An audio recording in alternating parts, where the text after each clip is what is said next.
घंटी बजाओ में बात होगी चुनावी मौसम में हो रहे दिलचस्प राजनीतिक वादों की।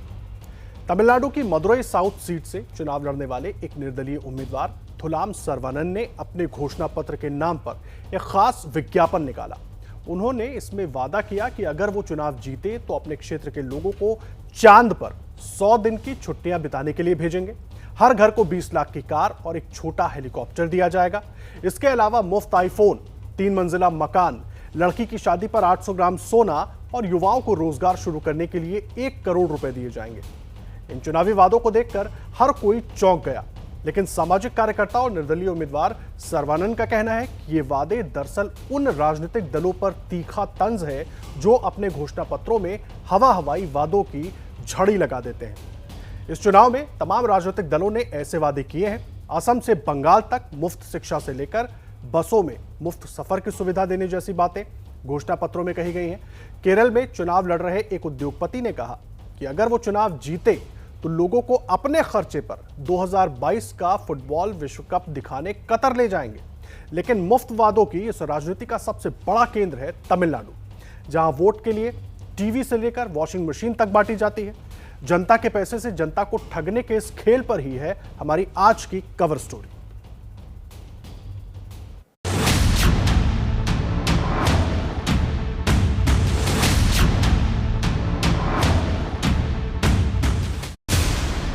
Washing machine, cable connection, gas cylinder, solar cooker, data card, tablet, सब कुछ फ्री।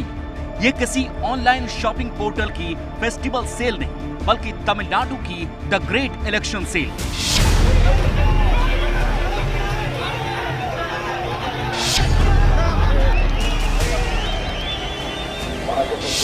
तमिलनाडु में चुनाव का मतलब है तोहफों की बरसात। यहाँ की राजनीतिक पार्टियों ने जनता को मुफ्तखोरी का चस्का लगाकर सत्ता में आने का शॉर्टकट ढूंढ लिया है। तमिलनाडु में एक कहावत बड़ी मशहूर है कि यहाँ पर आपको कुछ ना कुछ फ्री जरूर मिलेगा। वैसे चुनाव आते आते ये फ्री शब्द और भी तेजी के साथ गूंजने लगता है। आज आपको हमारी इस रिपोर्ट में दिखाएंगे कि आखिर तमिलनाडु का फ्रीबी कल्चर क्या है और किस तरह से ये फ्रीबी कल्चर राज्य को पीछे धकेल रहा है। चेन्नई में रहने वाली अमुधा अम्मा इडली बनाने की तैयारी कर रही है। हमेशा की तरह इस काम के लिए उन्होंने अपना खास मिक्सर ग्राइंडर निकाला है। इस ग्राइंडर की खासियत नजदीक से देखने पर पता चलती है। ये देखिए, इस पर तमिलनाडु की पूर्व मुख्यमंत्री जयललिता की तस्वीर लगी है। अमुधा अम्मा को जयललिता के कार्यकाल में ही ये मिक्सर ग्राइंडर मिला था। கலைஞர் மீது இது டிவி கொடுத்தாங்க, ஜெயலலிதா அம்மா கிரைண்டர், மிக்ஸி, पैन।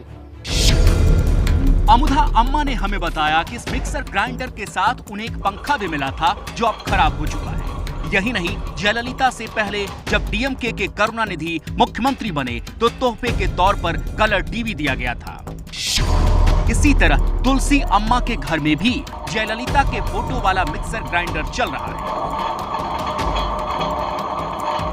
तमिलनाडु की इन दोनों ही महिलाओं को अब इंतजार है नई वॉशिंग मशीन का, जो उन्हें तभी मिलेगी जब एआईएडीएमके दोबारा सत्ता में आए। क्योंकि इस बार एआईएडीएमके ने अपनी चुनावी घोषणा पत्र में जो लोक लुभावन वादे किए, उनमें मुफ्त वॉशिंग मशीन, मुफ्त केबल कनेक्शन, साल में 6 मुफ्त सिलेंडर और मुफ्त सोलर स्टोव शामिल है। वहीं विपक्ष में बैठी डीएमके भी सत्ता में आने के लिए मुफ्त की राजनीति का सहारा ले रही है। इसीलिए उन्होंने छात्रों को मुफ्त टैबलेट, मुफ्त इंटरनेट और महिलाओं को बस में मुफ्त यात्रा की सुविधा देने का वादा कर दिया है। हालांकि तमिलनाडु में मुफ्त की राजनीति का ये कल्चर नया नहीं है। 60 के दशक में उस वक्त के मुख्यमंत्री कामराज ने मुफ्त शिक्षा और मिड डे मील का वादा किया। 1967 में सीएम अन्ना दुरई ने 1 रुपए में 4.5 किलो चावल देने की घोषणा की। 70 के दशक में सीएम बने एमजी रामचंद्रन ने भी इस परंपरा को जारी रखा। तो 2006 में एम करुणानिधि इन सब से आगे निकल गए।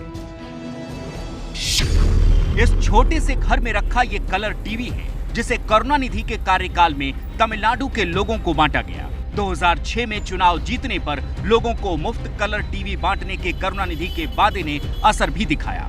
डीएमके की सरकार बनी, हालांकि वो अल्पमत वाली सरकार थी, लेकिन जयललिता ने उससे सबक लेते हुए 2011 में और बड़े ऐलान कर दिए। घर घर के लिए फ्री मिक्सर ग्राइंडर और छात्रों के लिए लैपटॉप देने का जयललिता का वादा मास्टर स्ट्रोक साबित हुआ। वोट के बदले मुफ्त सामान देने के इस दांव ने जयललिता की सरकार बनवा दी। नतीजा, चुनाव दर चुनाव मुफ्त उपहारों की लिस्ट बढ़ती ही गई। बच्चों के लिए मुफ्त यूनिफॉर्म, मुफ्त जूते, लड़कियों की शादी के लिए मुफ्त सोना, गरीबों के लिए 20 किलो मुफ्त चावल, महिलाओं के लिए रियायती दर पर स्कूटर, ये सब AIADMK के चुनावी वादों में शामिल हो गया। जयललिता ने तमिलनाडु में मुफ्त के कल्चर को ऐसा बढ़ाया, हर चीज पर अम्मा का नाम छप गया। गरीबों के लिए फ्री खाने से लेकर आम लोगों को सस्ता खाना खिलाने वाले अम्मा कैंटीन तमिलनाडु के साथ साथ पूरे देश में मशहूर हो गई। सब्सिडाइज्ड फूड जो कि अम्मा canteen, subsidised cement, subsidised salt, subsidised mineral water, अम्मा वाटर के नाम से जो जाना जाता है, यहाँ तक कि महिलाओं के लिए सब्सिडाइज्ड 2 व्हीलर तक भी बांटे।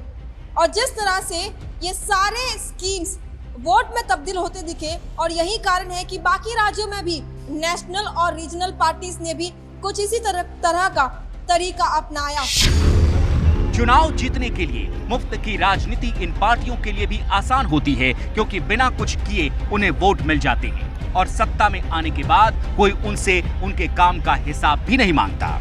यानी जिस सरकार को लोगों को स्वास्थ्य, शिक्षा, सड़क, बिजली और पानी देने वाली योजनाएं बनानी चाहिए, वो जनता के पैसे से ही जनता को ठगने का काम करती है। यही वजह है कि मुफ्त चुनावी तोहफों की राजनीति का केंद्र बन चुका तमिलनाडु कर्ज के बोझ में दबता जा रहा है। 2006 में जब करुणानिधि सत्ता में आए, तब राज्य पर कुल 57,457 करोड़ का कर्ज था। 2011 में उनका कार्यकाल खत्म होने तक ये बढ़कर 1,01,349 करोड़ हो गया।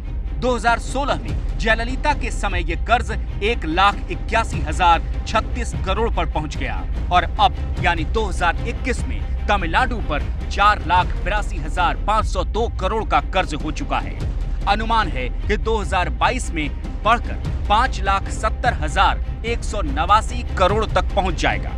तमिलनाडु में फ्रीबी कल्चर वैसे तो 60 के दशक से है, लेकिन 2006 से AIADMK और DMK के बीच में फ्रीबीज बांटने को लेकर मानो एक होड़ सी लग गई है कि आखिर कौन सी पार्टी कितने ज्यादा फ्रीबीज देकर वोट पाने में कामयाब होगी।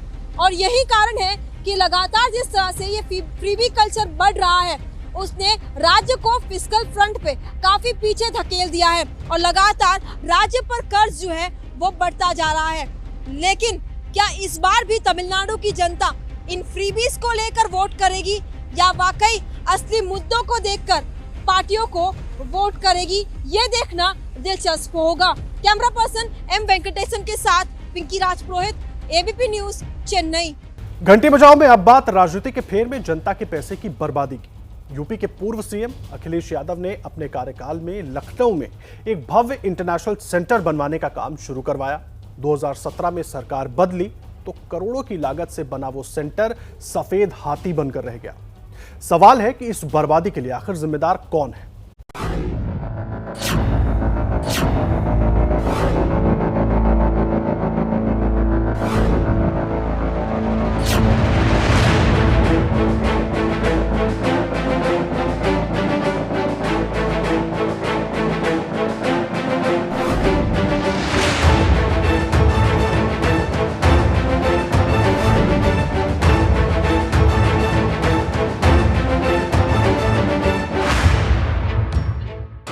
राजनीति के खेल में जनता के पैसे की बर्बादी कैसे होती है, उसका जीता जागता सबूत है ये इमारत।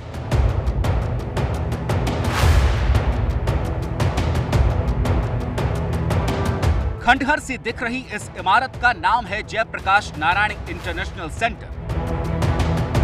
2013 में जब लखनऊ के गोमती नगर इलाके में जयप्रकाश नारायण इंटरनेशनल सेंटर का स्थापना का कार्यक्रम शुरू हुआ था, तो उस वक्त तय हुआ था एक ऐसी आलीशान बिल्डिंग बनाई जाएगी जिसकी चर्चा देश विदेश में होगी। और इसी आधार पर इसका निर्माण भी शुरू हुआ और 2016 तक इसमें काम चला, लेकिन उसके बाद लगातार 5 साल से यहाँ काम ठप है। माले की इस शानदार बिल्डिंग को बनाया गया था, टेराकोटा टाइल्स लगाए गए थे और ख़ास तौर पर ये इंतज़ाम किया गया था कि बिल्डिंग भीतर बहुत गर्मी ना सोख सके, इसके लिए ये टेराकोटा का जो टाइल्स है वो इस्तेमाल किया गया था। साथ ही साथ अंदर एक 5 स्टार होटल भी बनाया गया था। इसके अलावा 2 बड़े बड़े कन्वेंशन हॉल थे, स्विमिंग पूल बनाया गया था, गेम्स की एक्टिविटीज़ के लिए तमाम साधन संसाधन बनाए गए थे। नतीजा ये है कि जो इमारत बड़े बड़े राजनीतिक और सामाजिक समारोह का केंद्र बन सकती थी, वो अब एक खंडहर में बदल चुकी है। जब इस इमारत का निर्माण शुरू हुआ तो इसकी लागत करीब 200 करोड़ रुपए थी, लेकिन बार बार डिजाइन में बदलाव की वजह से खर्च बढ़ता गया और लागत करीब 4 गुना बढ़कर 833 करोड़ तक पहुंच गई। और अब यहाँ की जो हालत है उसे देखकर ये कहना गलत नहीं कि 800 करोड़ रुपए पानी में बह चुके हैं। मैं आपको स्विमिंग पूल दिखाना चाहूँगा जिसका उद्घाटन 11 अक्टूबर 2016 को पूर्व मुख्यमंत्री अखिलेश यादव ने किया था।